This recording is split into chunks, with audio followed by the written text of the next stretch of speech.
تو کیا آپ جانتے ہیں کہ رمضان کے 30 روزے رکھنے سے ہمارے شریر پر کیا اثر ہوتا ہے؟ اس پر جاپانی سائنسدان نے ایک بڑی کھوج کی ہے جس کا جاننا ہر مسلمان کے لیے بے حد ضروری ہے۔ جاپانی بائیولوجسٹ یوشونوری اشومی ایک سائنسدان ہے جن کو 2016 میں میڈیسن پر نوبل پرائز دیا گیا۔ ان سے جب پوچھا گیا کہ آپ نے کون سی ایسی چیز بنائی ہے جس کی بنا پر آپ کو دنیا کا سب سے بڑا انعام نوبل پرائز دیا جا رہا ہے، تو انہوں نے کہا تھا کہ میں نے کینسر کی ممکنہ دوا کھوج لی ہے، اور اس بات پر دنیا نے بڑے پر انداز میں ان کی کاوش کو سراہا اور مبارکباد دی گئی۔ اس کے بعد ڈاکٹر یوشینوری اشومی نے کہا کہ میں نے کینسر کی دوا نہیں بلکہ کینسر سے بچاؤ کا حل تلاش کر لیا ہے۔ تو لوگوں نے ان سے پوچھا کہ بتائیے ایسا کیا کیا جائے کہ کینسر جیسے خطرناک مرض سے بچا جا سکے؟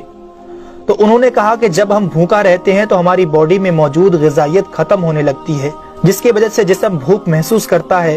اگر اس بھوک کے دوران جسم تک کھانا نہ پہنچے تو ہمارا جسم بھوک کی شدت کی وجہ سے اپنے اندر موجود ان زہریلے سیلز کو کھانا شروع کر دیتا ہے جو کینسر کا سبب بنتے ہیں۔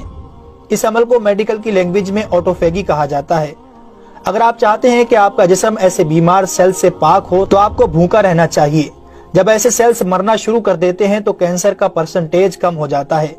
اس کے بعد جاپانی سائنسدان سے پوچھا گیا کہ انسان کو سال بھر میں کتنے دن بھوکا رہنا چاہیے کہ اس میں کینسر نہ پایا جائے؟ تو انہوں نے کہا کہ اگر 20 سے 25 دن کم سے کم اور 9 سے 10 گھنٹے بھوکا رہا جائے تو اس کی باڈی ایسے تمام زہریلے سیلز کو کھا جائے گی اور اس میں کینسر نہیں ہوگا۔ اے میرے پیارے رب کریم، آج ہمیں سمجھ آیا کہ مومن پر روزے کیوں فرض کیے گئے، اور آج مجھے اس احادیث پاک کی بھی سمجھ آ گئی جس میں آپ صلی اللہ علیہ وسلم نے فرمایا کہ ہر شے کی زکوٰۃ ہے اور جسم کی زکوٰۃ روزہ ہے۔ سبحان اللہ! میں قربان جاؤں ایسے سچے دین پر جس نے عبادت کے اندر بھی بیماریوں کا علاج رکھا ہے۔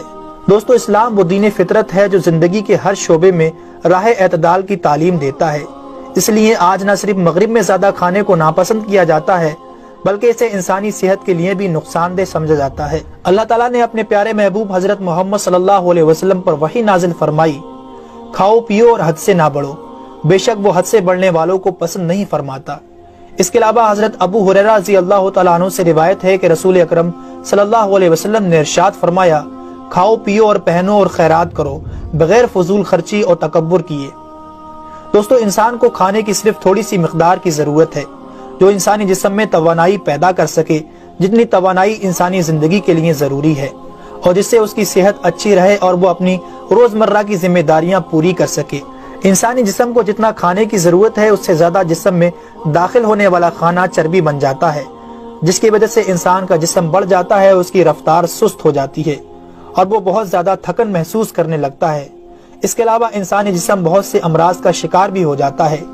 اسی لیے اللہ تعالیٰ نے روزے فرض کیے تاکہ 11 مہینوں کے دوران کھانے پینے کی بے احتیاطی کا ازالہ ہو سکے۔ قرآن پاک میں اللہ تعالیٰ نے روزے رکھنے کا حکم ان الفاظ میں بیان فرمایا ہے، اے ایمان والو، تم پر روزے فرض کیے گئے جیسے کہ تم سے پہلوں پر روزے فرض کیے گئے تھے تاکہ تم پرہیزگار بن جاؤ۔ دوستو، قرآن مجید میں بیمار اور مسافر کے لیے روزے مؤخر کرنے اور جو روزہ نہ رکھ سکے ان کے لیے فدیہ ادا کرنے کا حکم دیا ہے۔ اس کے بعد روزہ رکھنے کی حکمت ان الفاظ میں بیان فرمائی، اور تمہارے لیے روزہ رکھنا ہی بہتر ہے اگر تم جانتے ہو۔ دراصل یہاں یہ بتایا گیا ہے کہ اگر تم موجودہ علم کو سمجھتے ہو تو تمہارے لیے بہتر یہی ہے کہ تم روزے رکھو، کیونکہ روزہ اپنے اندر بے شمار روحانی، نفسیاتی اور طبی فائدوں کو رکھتا ہے۔ روزے کی طبی افادیت کی طرف نہایت مختصر مگر جامع اشارہ نبی اکرم صلی اللہ علیہ وسلم نے ان الفاظوں میں بیان فرمایا، روزے رکھو اور تندرست ہو جاؤ۔